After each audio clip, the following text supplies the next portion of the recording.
सायंकाळची वेळ होती. मोबाईलमध्ये नमनने पाहिले तर 6:15 वाजले होते. काहीही करून त्याला विंदलपूरला जायचेच होते. घरापासून काही अंतरावर असलेल्या झाडाखाली तो उभा होता. बस 6:30 वाजता होती, जी त्याला तालुक्याच्या गावी पोहोचवणार होती आणि तिथूनच त्याला विंदलपूरची बस मिळणार होती. इथून तालुक्याच्या गावी जाण्यासाठी 1 तास लागे, तर तालुक्यापासून विंदलपूरपर्यंतचा प्रवास 4 तासांचा होता. त्याचे घर शेतात. इथून बस बऱ्यापैकी जात असत. शहरातून तो गावी आला होता. 4 दिवस सुट्ट्या एन्जॉय केल्यावर त्याला बरे वाटले. शेतात त्याची आई एकटीच राहत असे. वडील गेल्यानंतर आईला त्याने अनेकदा शहरात राहण्यासाठी बोलावले, पण तिने त्याचे कधीही ऐकले नाही. शेतात घर असले तरी अगदीच एकांतात नव्हते. काही अडीअडचण आल्यास शेजारी हाकेच्या अंतरावर घरे होती. असे असले तरी त्याला आईचे असे एकांतात राहणे आवडत नसे, पण ती ऐकत नसल्याने त्याचा नाईलाज झाला होता. आजची रात्र राहा रे, उद्या सकाळी जा. नको आई, काम आहे, महत्वाची मीटिंग आहे. जाशील तर जा बाबा. आणि तब्येत किती खराब झाली तुझी, काही खातोस की नाही? नमनला रडूच आले होते, पण त्याने हुंदका प्रयत्नपूर्वक अडवला. त्याला 2ऱ्या टप्प्यातला कॅन्सर होता, ब्रेन ट्यूमर. लवकर डिटेक्ट झाल्यामुळे बरे होण्याची शक्यता होती असे डॉक्टर म्हणत होते, पण त्याला तसे वाटत नव्हते, कारण औषधांनी योग्य परिणाम न झाल्यास सर्जरी करावी लागणार होती आणि अत्यंत अवघड ठिकाणी ट्यूमर असल्याने तसे करणे प्रचंड आव्हानात्मक होते, असेही डॉक्टरच त्याला म्हणाले होते. याविषयी काहीही त्याने आईला सांगितले नव्हते. घरी येण्यापूर्वी एका दयाळू डॉक्टरने त्याची तपासणी केली होती. तपासणीचे आणि औषधांचे कोणतेही पैसे त्यांनी घेतले नाहीत. उलट महागडी औषधे मोफत मिळवून दिली होती. त्यांचा आजच फोन आला होता. त्यांनी सांगितलं की उद्या सकाळी 11 वाजता ते दुसऱ्या राज्यात जाणार आहेत आणि पुढील 3 महिने परत येणार नाहीत. म्हणूनच नमनला विंदलपूरला जाणं भाग होतं, नाहीतर मोफत तपासणी आणि औषधांची संधी त्याच्या हातून निसटली असती. उद्या सकाळी विंदलपूरकडे जाणारी एकही बस नाही. पहिली बस दुपारीच आहे, त्यामुळे नमनला आजच निघणं भाग होतं. एकदा विंदलपूरला आला की त्याचा रूम तिथेच होता, कारण तो नोकरी त्याच शहरात करत होता. रात्रभर तिथे आराम करून सकाळी डॉक्टरांची भेट घ्यायची अशी त्याची योजना होती. विचारचक्रात हरवलेला असताना समोरून बस वेगाने भरकन निघून गेली हे त्याला लक्षातच आले नाही. बस दूर गेली तेव्हा तो ओरडत उठला, पण दुर्दैव, बस गेली होती.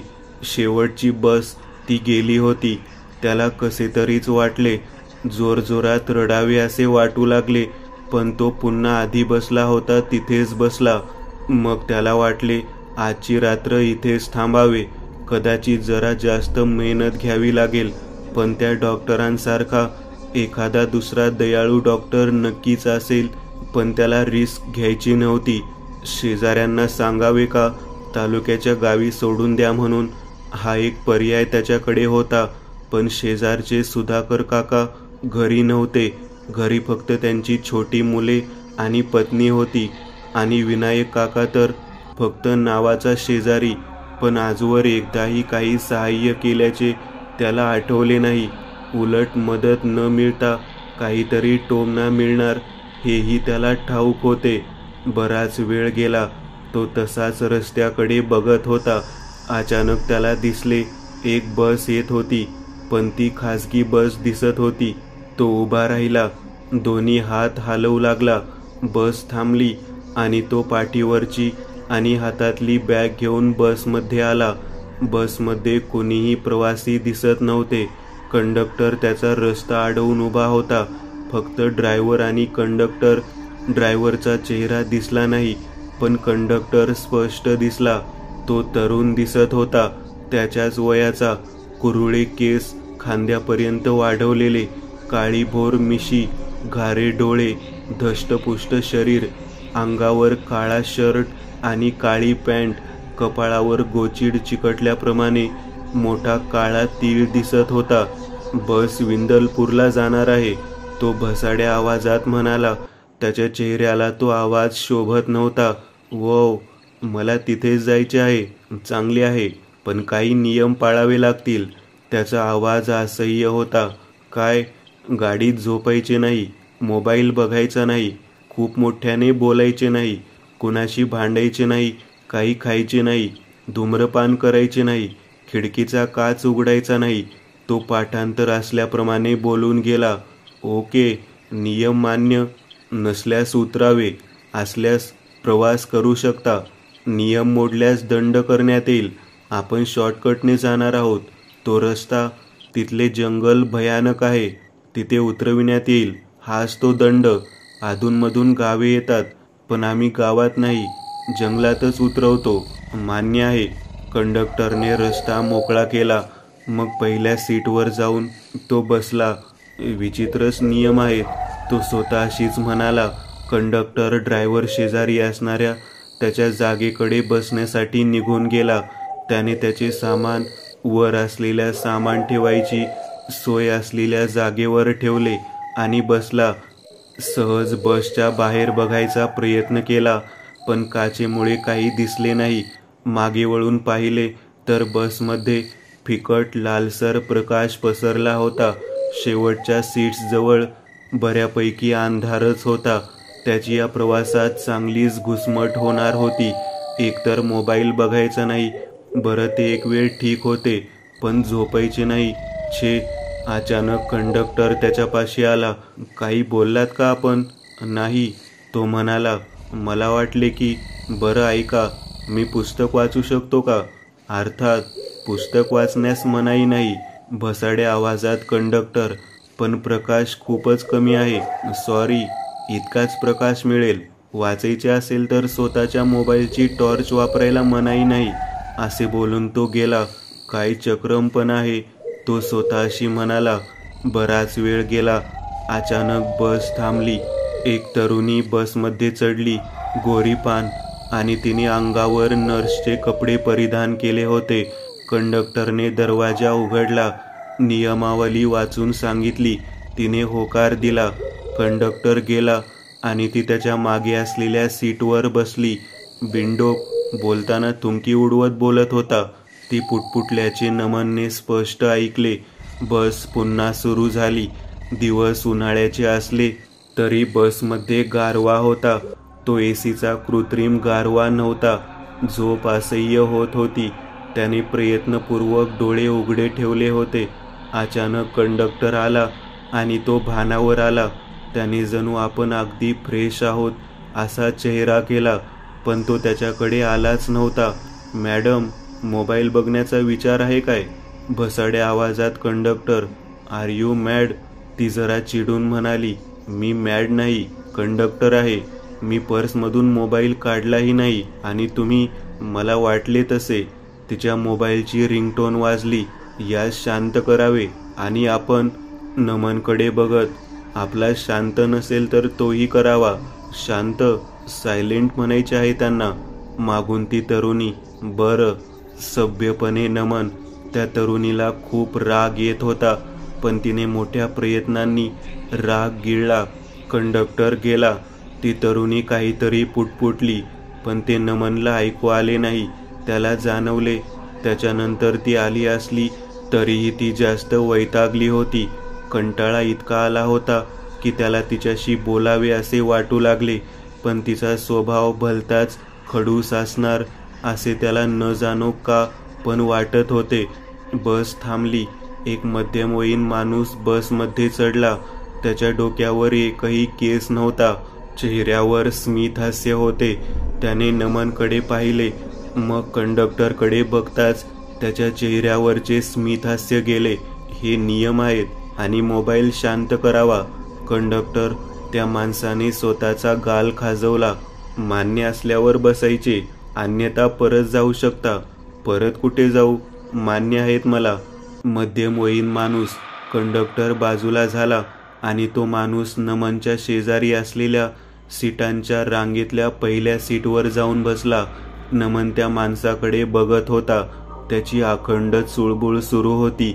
हातात असलेल्या पिशवीत त्याने डोकावून पाहिले, मग ती पुन्हा शेजारी ठेवली. मग डोक्यावरून हात फिरवला. इतक्या वेळापासून नमनला कंटाळा येत होता, पण हा माणूस त्याचे भलतेच मनोरंजन करेल असे वाटत होते. तसा कंडक्टर धावत आला. सिगारेट फुंकायचा विचार वाटतं.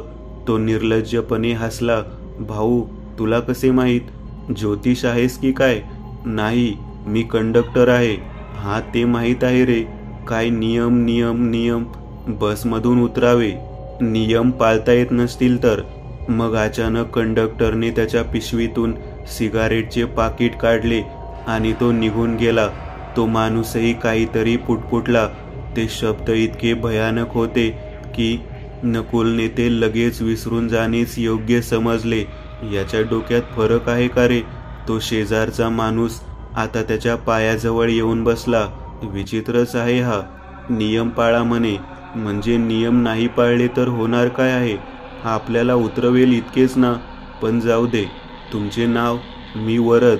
तू? नमन. हा कंडक्टर तुझा मित्र आहे का? छे छे, मित्र नव्हे. भाऊ वगैरे आहे का? नाही. का? मला उगीच तुमच्या दोघांचा चेहरा सारखा वाटला. म्हणजे तो जरा हट्टाकट्टा आहे. तुमच्यात हवा भरली की तुम्ही तसेच दिसाल. तो हळूच हसला. नमन कसानुसा हसला. या चक्रमपेक्षा तो कंडक्टर कितीतरी चांगला, तो स्वतःशी मनातल्या मनात म्हणाला. पण नमनला विशेष वाटले. त्या मगाशी मागे बसलेल्या नर्सचा मोबाईल वाजायच्या आत कंडक्टर आला आणि हा माणूस धूम्रपान करायच्या आत जाऊन त्याने त्याला अडवले. म्हणजे काहीतरी वेगळे गूढ असे नक्कीच होते त्या कंडक्टरच्या बाबतीत, हे नक्की. तुम्ही कुठे जात आहात? नमनने जे खरे ते सांगितले. असे होय, वाईट असतो हा कॅन्सर नावाचा प्रकार. तो माणूस मग तो त्याच्या शेजारून उठला आणि पूर्वीच्या जागेवर जाऊन बसला. बस थांबली. आता कोण येते याची नमनला उत्सुकता होती. नुकतेच कॉलेज पूर्ण केले असेल अशा वयाचा एक जाड तरुण बसमध्ये आला. गळ्यात हेडफोन्स अडकवलेले, पाठीवर बॅग, हातात स्मार्ट वॉच असा तो दिसत तरुण होता. अंगावर पांढरा शुभ्र शर्ट, निळ्या रंगाची जीन्स. गाडीत झोपायचे नाही, मोबाईल बघायचा नाही, त्याला शांत ठेवायचे, खूप मोठ्याने बोलायचे नाही, कुणाशी भांडायचे नाही, काही खायचे नाही, धूम्रपान करायचे नाही, खिडकीचा काच उघडायचा नाही, अन्यथा दंड करण्यात येईल, भयानक जंगलात उतरवून देण्यात येईल. कंडक्टर म्हणाला, मोबाईल बघायचा नाही, पण मी गाणे तर ऐकू शकतो ना? नाही. तो विचारात पडला. वेळ वाया घालवू नका. नियम पाळायचे असल्यास बसा, नाहीतर नको. निदान गाणी ऐकायची तरी परमिशन द्या. नाही. उतरावे. जास्त पैसे घ्या, पण प्लीज. प्रवास खूप दूरचा आहे, बोर होईल. विचार करा, ही शेवटची बस, शेवटची संधी. नियम पाळा, होईल चांदी. कंडक्टर विचित्रपणे यमक जुळवत म्हणाला.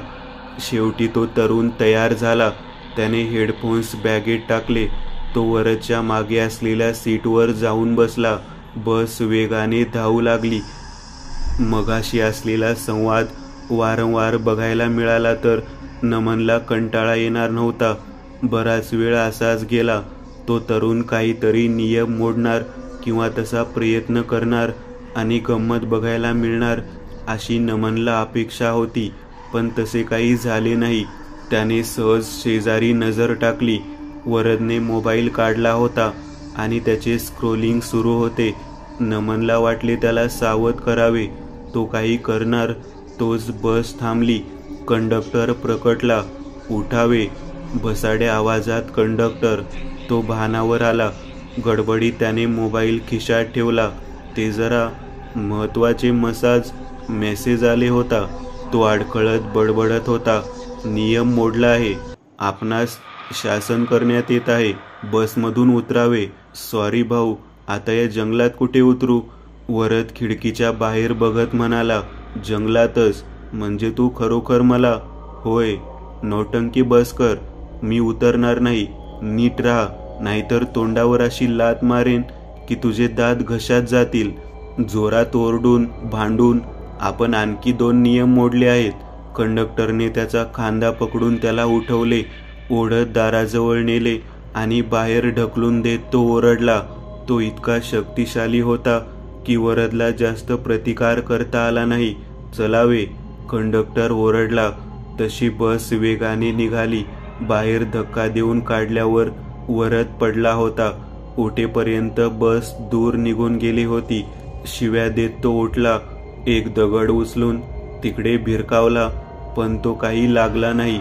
नालायक, हरामखोर, तो शिव्यांचा वर्षाव करत होता. मग त्याने आजूबाजूला बघितले. मोठमोठी झाडे, अंधार आणि तो एकटा. हाडे गोठवणारी थंडी.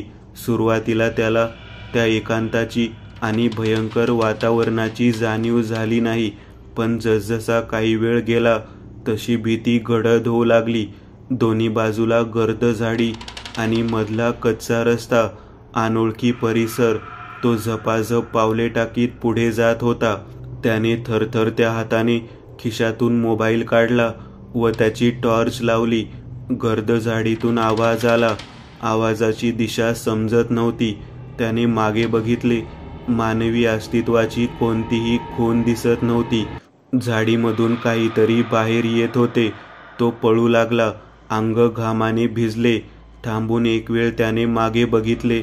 रस्त्याच्या दोन्ही बाजूला असलेल्या जंगलातून काळा धूर रस्त्याच्या मधोमध येत होता. तो काळा धूर अंधारापेक्षा गडद होता.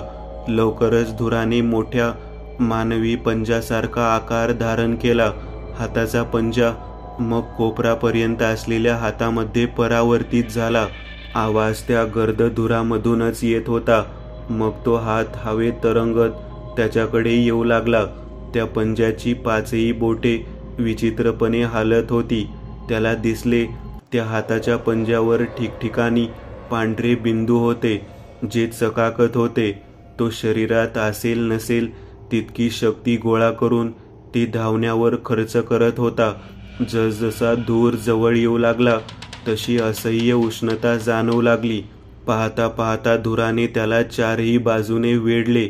असह्य वेदना होऊ लागल्या. अंग भाजले जाऊ लागले. त्याचा ओरडण्याचा आवाज बराच वेळ येत राहिला. नंतर जंगलात शांतता पसरली. त्या पंजाच्या बिंदूमध्ये आणखी 2 बिंदूची भर पडली. धूर जंगलाकडे जाऊ लागला. वरदचे शरीर नष्ट झाले असले तरी तो धुराच्या रूपात सारे अनुभवत होता, पण तो स्वतःच्या इच्छेप्रमाणे हालचाल करत नव्हता. ते पांढरे बिंदू म्हणजे डोळे हे त्याला आता समजले होते आणि त्या बिंदूमध्ये नव्या 2 बिंदूची भर पडली होती. नमनला धक्काच बसला होता. कंडक्टर खरोखर त्या जंगलात कुणाला उतरवेल असा त्याने स्वप्नातही विचार केला नव्हता. तो जाड तरुण त्याच्या शेजारी येऊन बसला. मॅन, हा काय प्रकार आहे? त्याने विचारले. अरे यार, खरंच रे, म्हणजे मला वाटले नव्हते की हा असा करेल म्हणून, औंढा गिळत नमन म्हणाला.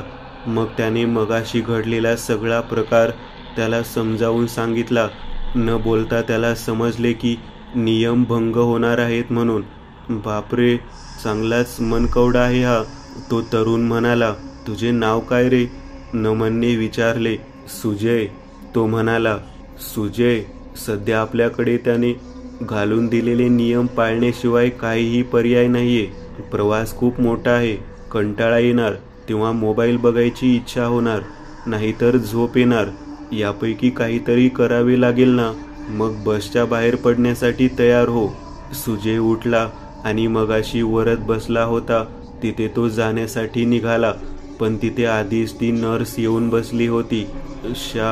तो स्वतःशी पुटपुटला. बस थांबली. सुजयला बसमधून उतरावे असे वाटले, कारण बाहेर ग्रामीण परिसर दिसत होता. जंगल नव्हते, पण रात्रभर त्या अनोळखी गावात थांबणे हाही काही चांगला पर्याय नव्हता. तो मागे जाऊन बसला. श्रीकांत बसमध्ये चढला. कंडक्टरने नियम सांगितले. नमनला नियम ऐकून ऐकून वैताग आला होता. ठीक आहे, मला नियम मान्य आहे, बसमध्ये चढलेला श्रीकांत पाहून नमन, ती नर्स आणि सुजय तिघांचा जणू थरकाप उडाला. काळे ओठ, मोठे डोळे, अंगावर जॅकेट, हातात घट्ट पकडलेली पिशवी.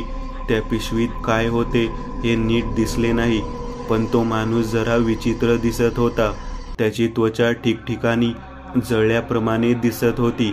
त्या सगळ्यांवर जळजळीत कटाक्ष टाकत तो सर्वात शेवटच्या सीटवर जाऊन बसला. अंधारात सुजय फारच कंटाळला होता. जाऊन नमनशी गप्पा माराव्या म्हणून तो उठला, पण ती तरुणी त्याच्या शेजारी जाऊन बसली. ही अवदसाच आहे. मगाशी सीट बळकावले आणि आता नमनशी गप्पा माराव्या म्हटले तर. तो चरफडत जागेवर बसला. मी मीना, ती म्हणाली. हाय, मी नमन, तो म्हणाला. ती स्वतःहून त्याच्याशी बोलेल याची त्याला अपेक्षा नव्हती. या बसमध्ये काहीतरी गडबड आहे. बसमध्ये नाही हो, कंडक्टरमध्ये गडबड वाटते मला. एसी नसतानाही बसमध्ये गारवा कसा, तिने विचारले. बस नवीन वाटते, असेल काहीतरी नवीन टेक्नॉलॉजी. नाही, जितके मला ठाऊक आहे अशी कोणतीही टेक्नॉलॉजी सध्या तरी अस्तित्वात नाहीये. जाऊ दे मीना, नियमांचे पालन कर, काही होणार नाही, तो हळूच म्हणाला. अरे, बाहेर दिसते काही? त्याने बाहेर बघण्याचा प्रयत्न केला, पण फारच अस्पष्ट दिसत होते. मोबाईल बघायची परवानगी नाही आणि आपल्याला शॉर्टकटने नेले जाते. अनोळखी रस्ता आहे हा. मग आपण केव्हा तरी नियम भंग करणारच आणि आपला बळी जाणार. या जंगलात अशी योजना आहे वाटते मला. नमनला आधी वाईट वाटले. त्याला ती खडूस वाटत होती, मात्र तसे नव्हते. फक्त चेहरा बघून कुणाविषयी मत बनवणे किती चुकीचे आहे याचा त्याला प्रत्यय आला. पण आतापर्यंत हे फक्त एकाबद्दल घडले ना, आणि आपण नियम मोडायचेच नाही. नियम नाही मोडले तरी त्याने आपल्याला संपवलं. मग तू खूप नकारात्मक विचार करते. काही होणार नाही, नमन तिला दिलासा देत म्हणाला. स्टॉप स्टॉप, माझे गाव आले, गाव आले, सुजय ओरडत उठला. गाव? अरेच्या, हो की. सुजय उतरला. जाताना नमनला बाय करायला तो विसरला नाही. सुजय उतरला. बस गेली. त्याचे गाव आणि बसपासून सुटका. खरे तर हे त्याचे गाव नव्हते, पण त्याची आत्या या गावात राहत होती. त्या खडूस कंडक्टरच्या बसमध्ये बोर होत मरण्यापेक्षा आत्याच्या घरी थांबणे 1000 पटीने चांगले होते. पण त्याने आसपास बघितले. एका रांगेने असलेली घरे, पिंपळाच्या झाडाचा स्टॉप, पण पिंपळापासून काही अंतरावर ते वडाचे झाड. म्हणजे आत्याचे गाव समजून ते दुसऱ्या गावात उतरला होता. त्याचा थरकाप उडाला. काळजाचा ठोका चुकला. दूर जंगलातून हवेत उडत काहीतरी गावाकडे वेगाने सरसावत होते. त्याने घाई केली आणि घराकडे पळाला.